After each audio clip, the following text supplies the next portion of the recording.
Gara-gara salah sebut jam sibuk KRL hanya pada tahun baru atau lebaran saja, netizen pengguna KRL meminta agar anggota dewan merasakan menggunakan KRL setiap hari. Berikut kami hadirkan diskusi bersama Nabil Abiasyah. Sekarang apakah kita chaos? Kalau kita tidak import ini barang, apakah kita chaos?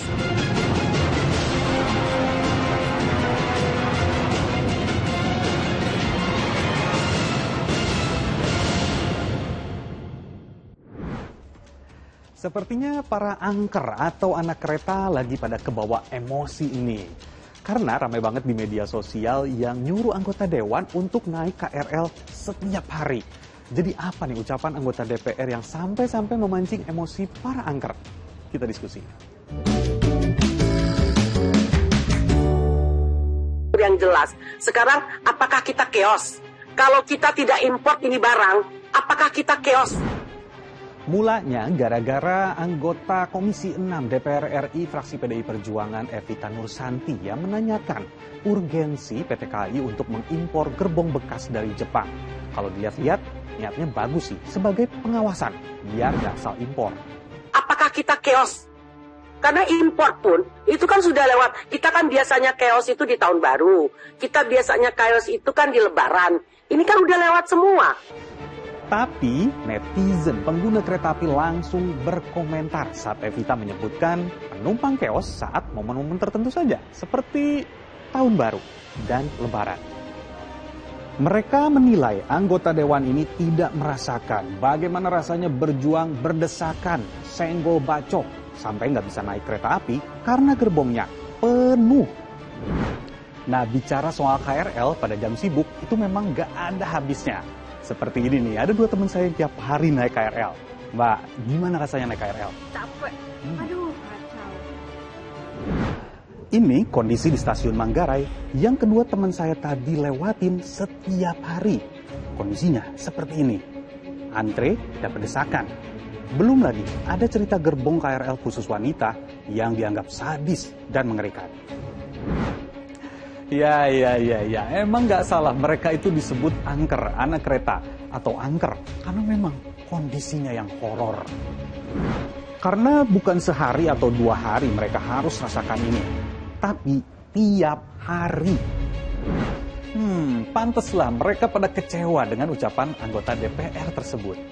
Selama menaiki KRL, nyaman nggak sih naik KRL itu, Mbak? Enggak. Kenapa kira-kira? Ya, saya kan dari Bekasi ya. Terus headway-nya tuh tiap 20 menit bisa. Terus kadang tuh kalau pulang, kalau pagi nih ya, anehnya kalau pagi tuh malah banyak kan ke Cikarang. Padahal kereta ke Cikarang tuh sepi kan pagi-pagi. Giliran pulang, saya nunggu di sini tuh lama banget ke Cikarang, anehnya sampai Bekasi doang. Itu terus kemarin juga saya pengalaman, kemarin banget, itu saya sampai nggak bisa napak, saya jinjet soalnya nggak ada tempat napak. Kita empet-empetan di dalam, belum lagi akhir-akhir ini kita juga sempat melihat ada kayak pelecehan di dalam kereta api dan itu kan sudah sering terjadi dan itu jadi masalah juga. Makanya di sini sih kita pengen ada pengaturan yang lebih baik ya. Agak bete juga sih Mas.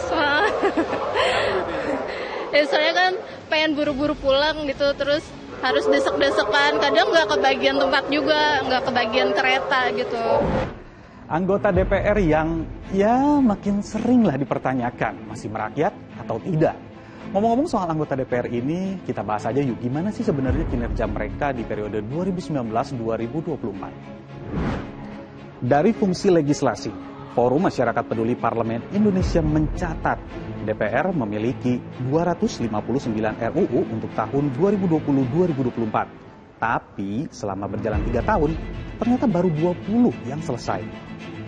Misalnya kita melihat fungsi-fungsi yang lain juga gitu ya, hampir fungsi anggaran itu tidak banyak berguna di DPR kali ini karena dalam prakteknya semua usulan anggaran yang diajukan oleh pemerintah dengan mudah disahkan atau disetujui oleh DPR. Fungsi pengawasan juga seperti yang terlihat di rapat kerja Komisi 11 dengan Menteri Keuangan kemarin, itu sama sekali tidak menunjukkan DPR punya peran pengawasan. Produktivitasnya emang lebih kurang disorot dibandingkan dengan ulah individunya. Baru pertama dilantik aja nih pada tahun 2019 lalu, anggota DPR fraksi Nasdem, Fadil Muzaki, tertangkap kamera sedang tertidur. Dari 575 yang dilantik, hanya 285 anggota yang hadir dan tidak diketahui alasan bolos dari pelantikannya. Belum lagi, bukannya fokus memikirkan hajat rakyat, malah tertangkap kamera sedang melihat konten dewasa. Meskipun dibantah ya, katanya nggak sengaja. Terus ada lagi, anggota DPR fraksi Gerindra, Kardaya Warnika, yang terkena razia. Saat dicek, belum bayar pajak selama 2 tahun. Kita mendengar atau menyaksikan berbagai permintaan fasilitas aneh dari DPR, mulai dari platform khusus, mulai dari permintaan fasilitas karantina spesial untuk anggota DPR dan keluarga, dan berbagai pelayanan khusus yang dimintakan oleh DPR untuk anggota DPR dan keluarga mereka. Karena DPR kemudian di satu sisi tidak bisa menunjukkan performa mereka secara memadai, tapi di sisi lain mereka justru lebih peduli pada kenyamanan hidup, pada kemewahan hidup. Sudah seharusnya anggota DPR yang dipilih oleh rakyat, ya utamakanlah kepentingan rakyatnya. Jangan hanya waktu kampanyenya saja. Saya Nabila Biasa, sampai jumpa.